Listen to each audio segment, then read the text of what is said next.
recent Social Weather Station survey revealed a sharp increase in the country's hunger rate, which has reached its highest level since the COVID-19 pandemic.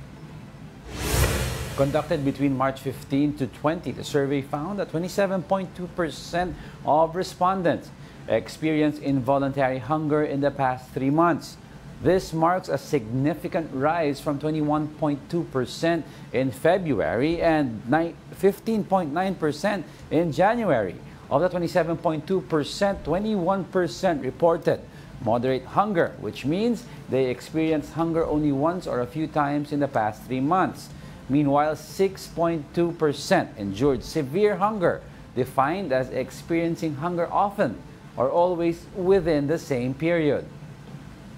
Now, to talk more about this, we have Department of Social Welfare and Development, or DSWD, Assistant Secretary Irene Dumlao. Good morning, ASEC. Thanks for joining us again. Hi, good morning. Thank you for inviting us. Okay, ASEC, ano po nangyari? Ano po bang reaksyon niyo po dito sa SWS survey na ito? Given na for the past months, ang dami pong mga naibigay din pong mga ayuda sa mga kababayan natin, ASEC. Yeah, una-una, we recognize, of course, yung growing challenges ng food insecurity.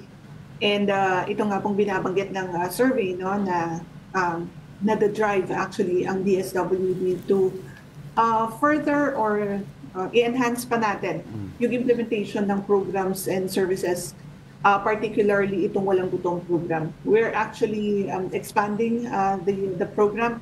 In fact, for 2025, as of the date, we have already covered around 300,000 households, and in the coming years naman, we will be covering additional more dahil our target is 750,000 food poor households that we intend to serve. Ano? And it's not only the Walang Gutom program that the DSWD is intensifying its implementation. Meron rin tayong Walang Gutom Kitchen, which serves families and individuals in street situations who are experiencing hunger. Dito yan sa Pasay. And we're looking also at having more Walang Gutom kitchens para mas marami pa tayo naman serve ng mga kababayan. Yes, ASEC, for your long term, no, what does ano yung mga programa meron ang DSWD for a more sustainable, in other words, giving them, these families who are experiencing this kind of hunger, giving them a livelihood that possibly may income sila at maiwasan na po yung laging naghihintay ng ayuda? Yeah, gaya nung na-mention ko, of course, we have the Walang Gutom Kitchen. This is the latest innovation of the DSWD that particularly aims at addressing involuntary hunger.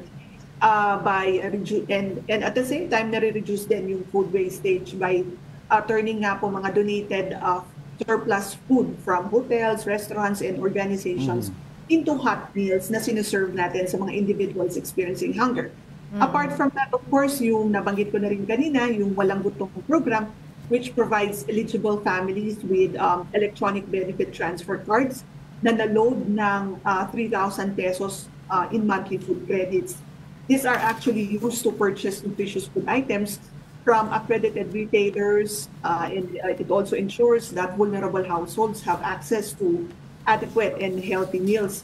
Because this one has a nutrition education session, which is one of the conditions of the program na kinakailangan na attendan nila. Through this, natuturuan yung mga beneficiaries natin na mag-prepare ng mura, masustansya at masasarap na pagkain. From that, of course, nandyan din yung supplementary feeding program that provides intervention also to children enrolled in child development centers and supervised neighborhood plays. Yes, we also have other programs like the Pantawid Pamilyang Pilipino program. We also provide relevant information to our beneficiaries through the family development sessions to promote and give value to health and nutrition. And at the same time, we also have yung ding pong Sustainable Livelihood Program. Again, this is an intervention that capacitates the poor and the vulnerable para magkaroon sila ng access to micro-enterprise development or employment facilitation to increase also their capital assets.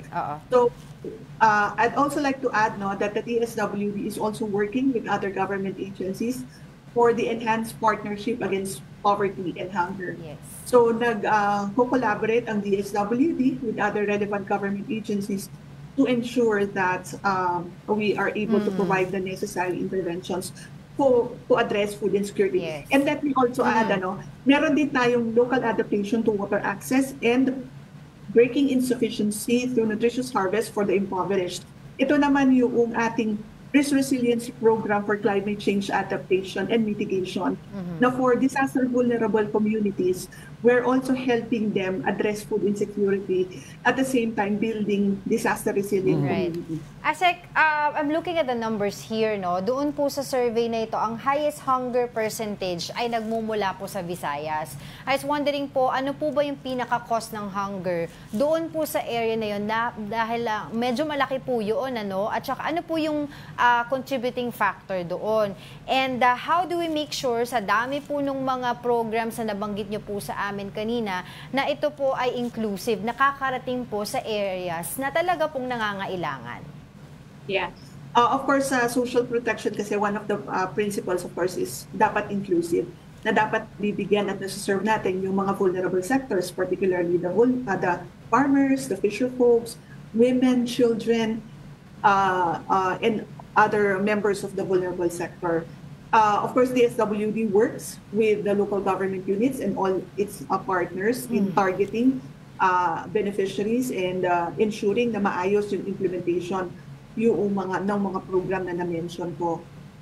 Sa mga ibang parts of the country, of course, there are various factors kasi that affect Bakit yung in Visayas? nila na food insecurity. Kung matatandaan, may mga iba't iba din crises or emergencies, disasters na na-experience po nila. Like in Visayas, yung pagputok ni Mount Canlaon, alam naman po natin there are still a lot of families or individuals residing or taking temporary shelter in evacuation centers.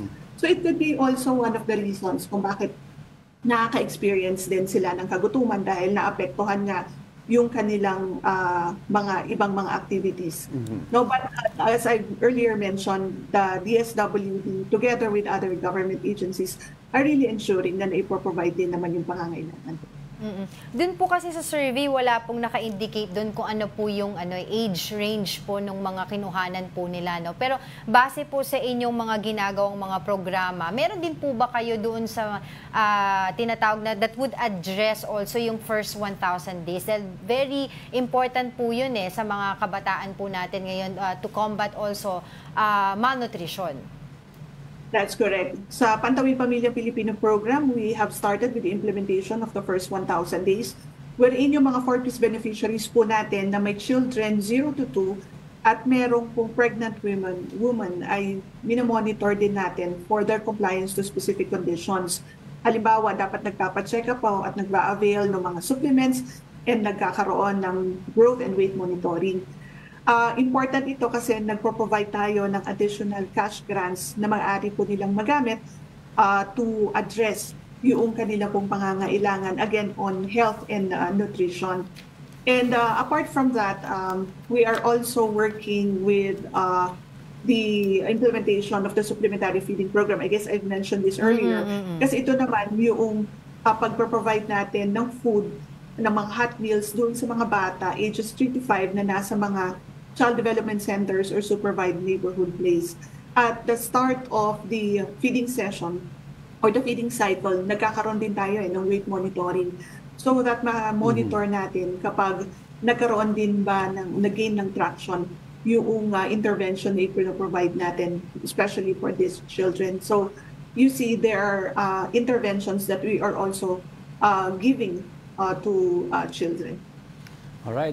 With that, thank you very much for your time. DSWD Assistant Secretary Irene Dumlao. Thank you so much. Very much. Good morning.